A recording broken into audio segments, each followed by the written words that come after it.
GitHub Copilot X est en train de sortir et il apporte des nouveautés qui sont juste incroyables. Ça va définitivement changer la façon d'utiliser les technologies et de développer. Je vais t'expliquer toutes les nouveautés en te parlant de la possibilité de chatter avec Copilot, de parler avec une documentation ou même de ne plus jamais avoir besoin d'écrire une description de pull request. Je te présente ça en 5 minutes, c'est parti. Déjà, je te montre cette magnifique landing page qui te présente chaque nouveauté et nous, on va les découvrir une par une. Donc, la grande première nouveauté, c'est GitHub Copilot Chat. Alors on pouvait un peu s'y attendre car ChatGPT est possédé par OpenAI et Microsoft a payé beaucoup de parts dans OpenAI.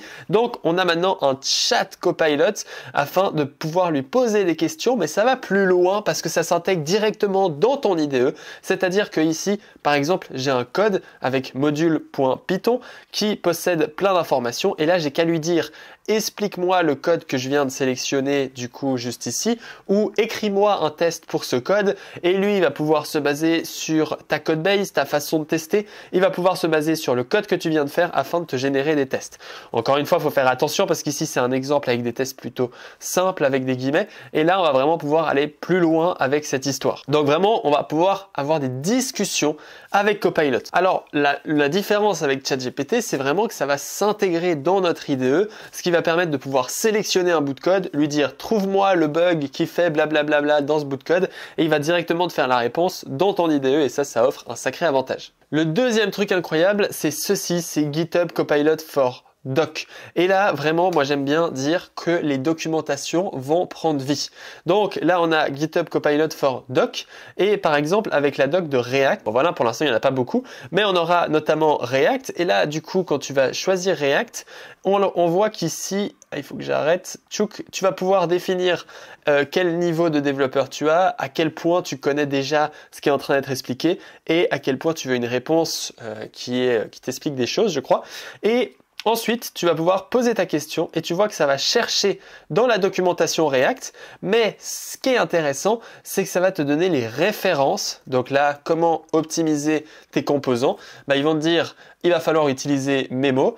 Tu peux utiliser React Memo. Tu vas aussi pouvoir vérifier que tes use states sont bien et utiliser le strict modes render and commit. Donc là, on va t'apprendre une petite partie pour découvrir tout ça. Donc c'est super intéressant, un nouveau moyen de communiquer avec les documentations et je trouve ça fou parce que les documentations vont prendre vie.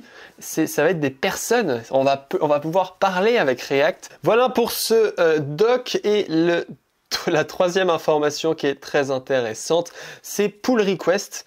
On a juste ici GitHub Copilot for pull request et ça, j'avoue que ça c'est une dinguerie et ça c'est presque le machin qui m'hype le plus. Donc avec ce pull request, tu vas pouvoir définir la description par exemple en mettant Copilot ici summary, tu vas pouvoir dire ici walk through et on va pouvoir avoir Copilot qui va travailler et qui va définir toute la description de ta pull request. On voit notamment ce qui rajoute qu'est-ce que tu es en train de faire dans ton fichier, l'issue qui est expliquée, bon ça c'est toi qui l'as mis, explain of change generated by Copilot. Donc là, il va lire ton code, il va comprendre ton code et en fonction de ça, il va te générer tout ceci.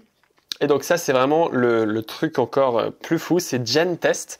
Donc Copilot Check for Taste, c'est-à-dire que lui, il va regarder tes tests, il va voir que tu n'as pas testé un élément et il va te créer le test pour vérifier ton code qui fonctionne bien. Donc ça, évidemment, en tant que développeur, on n'aime pas trop tester les applications, on le sait. Et là, on va pouvoir générer nos tests directement dans les PR sans même avoir besoin d'y penser.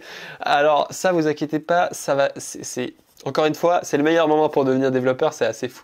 Ici, ça va être aussi juste l'autocomplete qu'on connaît en appuyant sur tab.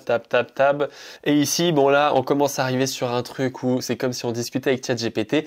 Là, par exemple, tu as une issue, replayed TensorFlow by PyTorch.